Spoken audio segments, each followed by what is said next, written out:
A very cold good evening it is, but warm for you who is at home and chilling watching business today. I'm Jerome Paul Songo with Winnie Buyinza Nakauchi on sign language, and this is your daily report, the 29th day of August 2022. And all right, we start off from the East African community integration process. The first Deputy Prime Minister and the Minister for East African Community Affairs, Right Honorable Alitwala Rebecca Kadaga, had a discussion with border agencies and citizens at Mutukula border. She discussed critical issues affecting the implementation of the East African Community Customs Union and Common Market Protocols. Samuel Kirimunda on the report. Under the Protocol of Establishment of the East African Community Customs Union, Article 21, and the Protocol on the Establishment of East African Community Common Market Protocol, Articles 33 to 36, the partner states prohibit any practice that affects the free trade within the community. Deputy Prime Minister and the Minister for East African Community Affairs were visiting Mutukula, listened to the residents' challenges at the border. Kadaga also assured the people that the Customs Union talk is underway. Garbage. The lady did not tell us her name. She's a town agent, but she wants us to have to recycle the garbage, for change it into briquettes, etc. All these are really important. One of the Uganda's Yala representative, Honorable James Kakoza, reveals that the implementation has moved to a certain level to allow free trade in East Africa. Inter-Union and then the East African Federation, which we think now we are the third pillar. But as we go along, those things, those problems, those challenges do come. But I don't think now it's a problem, because we are almost 70 to 80%. East African Customs Union we are on tracking.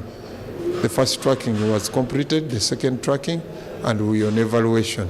Then the common market, free movement of people, where we have people to move with passports, is still being implemented, and almost 60 to 70% is implemented.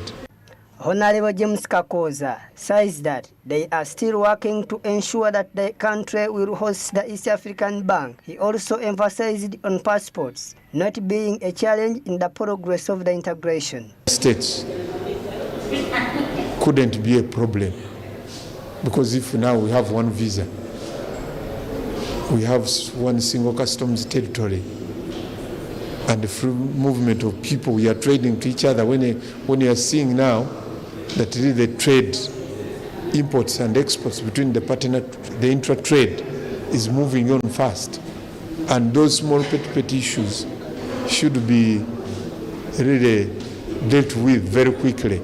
Samuel Kirimunda reporting for Smart 24 TV, Business Today.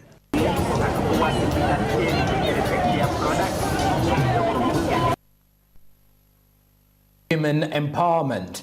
Over the years, the number of women-owned businesses in Uganda has continued to grow, outpacing male-owned enterprises. Despite this positive trend, experts say that the businesses owned and run by women face more difficulties, especially with finding the market.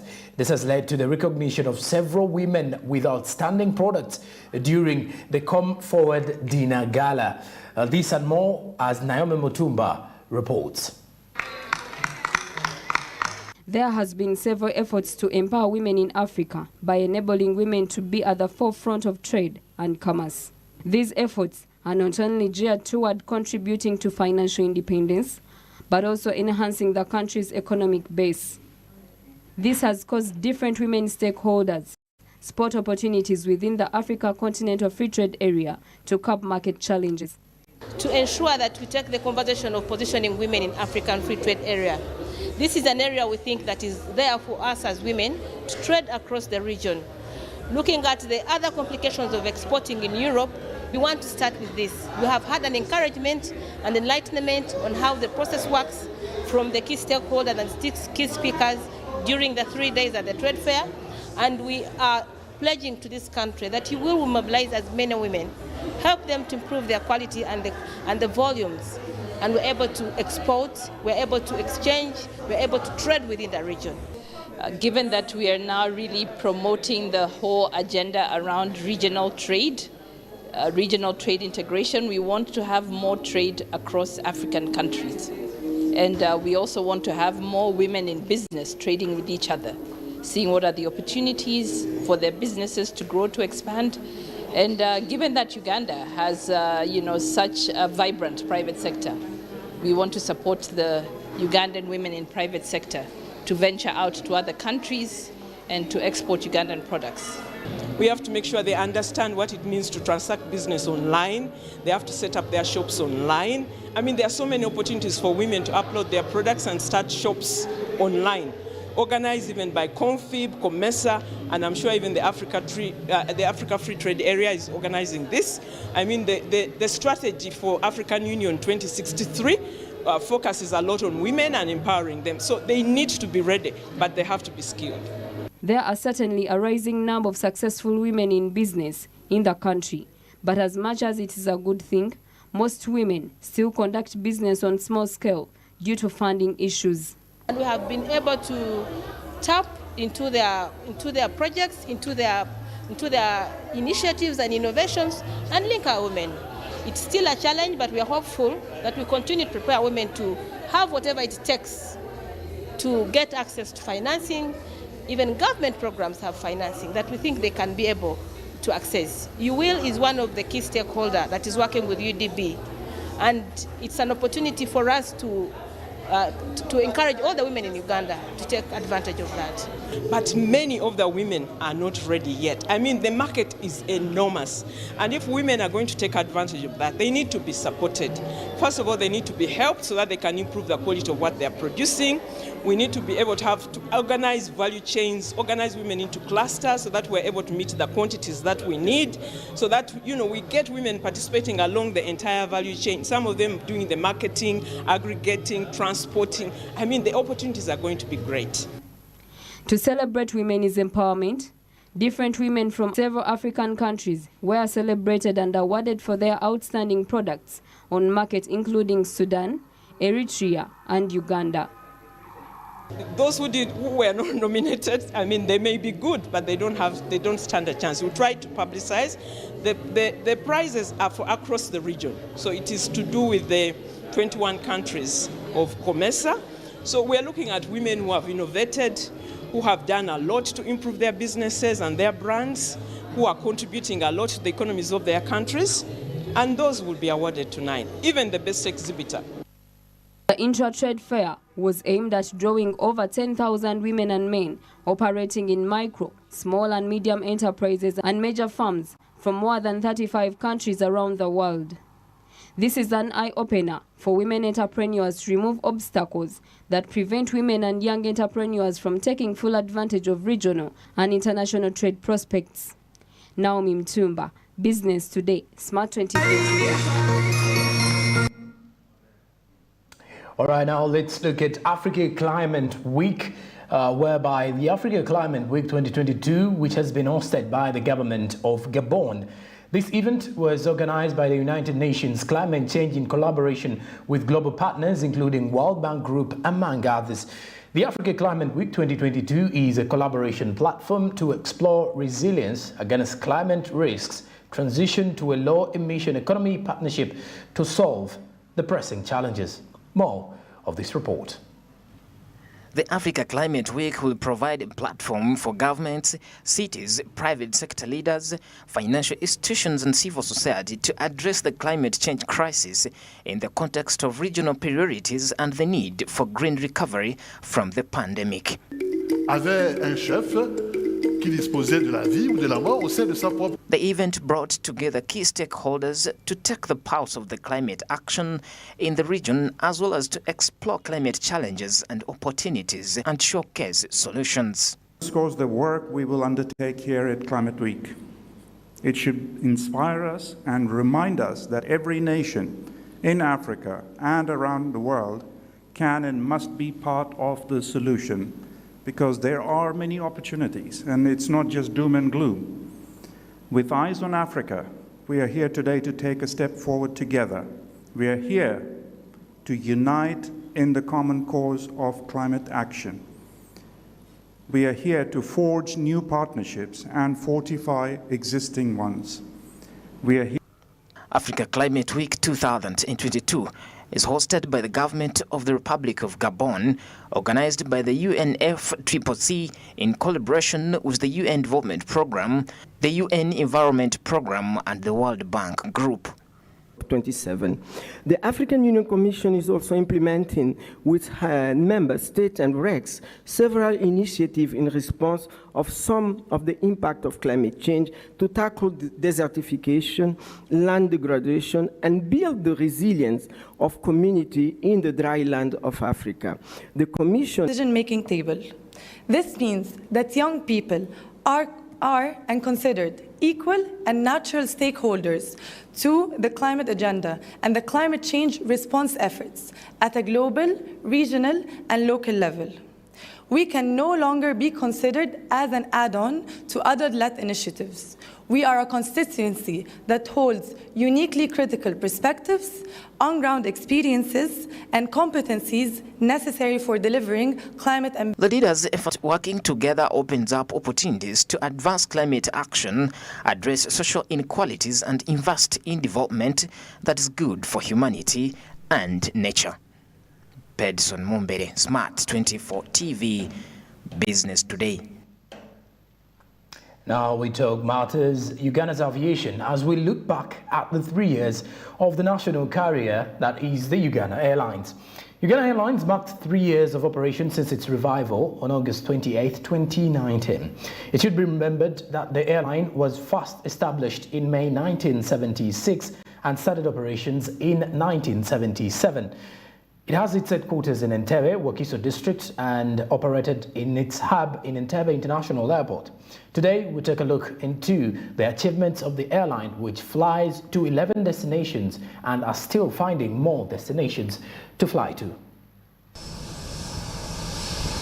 The airline had a turbulent start but was slowed down by the COVID-19 pandemic. Nevertheless, the slow progression gave time for the airline to strategize and consolidate its operations. There were attempts made by the government to privatize the company, but all the potential bidders pulled out, leading to the company's liquidation in May 2001. The airline was later revived in 2019 under the same name, Uganda Airlines. Uganda Airlines has flown 500,000 passengers, which I think is very encouraging for a new airline funded by the Uganda government. You should know that. So when you are talking about your taxes, this is what your taxes are doing. They have flown 12,000 flights on the routes they have so far and are working on getting some new routes, which means the flights will increase and the frequency of the flights. That the onward journey is looking very, very bright for Ugandans. Uganda Airlines has created jobs for Ugandans, with the majority being Ugandans, by the way, local Ugandans, about 96%, and 3.3% are expatriates. 6 planes, 4 CRJ Bombardiers, and 2 Airbuses A330neo. And we have given it full support. Most of the business community are using Uganda Airlines, and for sure the services are very excellent. Uganda Airlines' revival was to improve air transport and enhance the country's competitiveness for economic transformation. However, there are still some challenges, including management issues, delayed expansion of destinations. Other routes are not very active, like the China route, and you know what is happening in China. They haven't yet started issuing visas. But the management assured us that they steward the China route. So that China route is so vital. And then we recommended also Turkey. We recommended Somaliland. We recommended direct Goma flight, not Kinshasa. And then, but so far, because it's a new airlines, you know, scheduling routes are not so easy, so we are in negotiations. The mileage, reality mileage, all points It's like in most airlines, they give points whenever you travel. So, but they're working on it. That's what they promise. But I think it's taking some time. So we requested for urgent attention so that our traders are not affected. According to its 15-year operating and business plan, the airline is expected to be flying to 18 regional destinations, which include Lagos, Addis Ababa, and Lusaka, and 7 international flights, including Dubai, Guangzhou, Amsterdam, Mumbai, and London. But currently, it is flying to 11 destinations, and Dubai is the only international route. Monica Nabyonga, Smart 24 TV, Business Today. All right, now let's talk investing in securities. Uganda stock market has admitted cheaper as a broker with a focus on investment and growth. The Uganda Securities Exchange has admitted the Cheaper Technologies Uganda Limited as one of the brokers on the country's principal stock exchange following the fulfillment of the prerequisites for a slot on the exchange. More of the details. With a total of 130,000 investors and 5 stockbrokers on the stock market, the Uganda Securities Exchange is determined to widen its influence in the investment market. The addition of cheaper technologies has been highlighted as a step towards the growth of investment and the stock market in general. I want to reiterate our commitment to grow an inclusive market. Everybody really needs to come on board. Paul mentioned that we've got 130,000 investors on a population of 45 million Ugandans. That's a joke, all right? So we need more guys on board. We need more investors in our market. We need more product in our market. And I believe that by adding cheaper services, cheaper technologies on board, that today we will be able to bring in more customers. The Securities Exchange has considered widening its market to include the agricultural sector, as commodities such as maize and beans are now considered stock exchange commodities. The area we have expanded into is the commodities. We are piloting right now under our subsidiary, the Commodities Exchange, with a specific warehouse to reach out to farmers. But this will leverage the equities too, because by being able to open an SCD account and be able to take your commodities into a warehouse, get a receipt, and be able to trade these on the exchange, it creates opportunities for these farmers, but also for investors on the exchange to invest both in equities, commodities, bonds. Dan Tumuramye, the managing director of CHIPA, expressed faith in the integration of technology in driving the investment cause. Very confident that the integration that we are running with Uganda Securities Exchange on the USE portal is going to be concluded by the end of Q4, which is starting in October. We look forward to helping millions of customers to leverage this investment opportunity by owning a part of the publicly traded company in the Pearl of Africa. According to Paul Wiso, the CEO Uganda Securities Exchange, the stock exchange has initiated inclusive strategies to tap into the local markets despite the challenges. In addition, the exchange has put in place additional technology on the Easy portal by putting in place an app. We are going to roll out some more initiatives with the USSD just to ensure that we make it as easy as possible. Of the 75,000 accounts that were opened during the MTN IPO, I would say about 90% of those were using the USSD, which is quite convenient.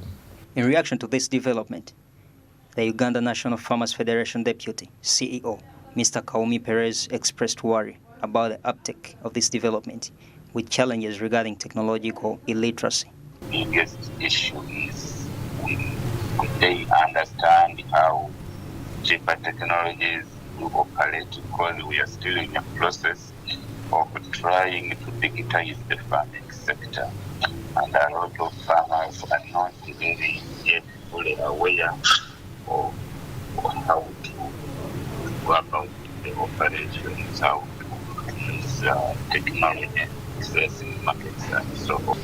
Mr. Kaumi was, however, positive about the opportunity, provided collective efforts are undertaken to promote awareness of how the stock market works. It's a good and welcome idea on condition that efforts will be made to ensure that the small scale farmer or the grassroots farmer will understand its applicability and its utilization and what will be the benefits in them as far as getting random market for their commodities is concerned. So we need that concerted effort. But technology is going to work closely with stakeholders like the Farmers Federation. All right, now away from that, we talk rice prices. As this time round, the rice prices are shooting higher and the traders are feeling the pinch. The price of rice has been increasing from the wholesale market to the retail market with a fear of this becoming worse when schools reopen. The increase is accredited to the high taxation and shortage of supply to curb the increasing demand. Winnie Nakauchi with the report. All right, now we'll be having that report immediately after the break. Stick around with Business Today. Good evening.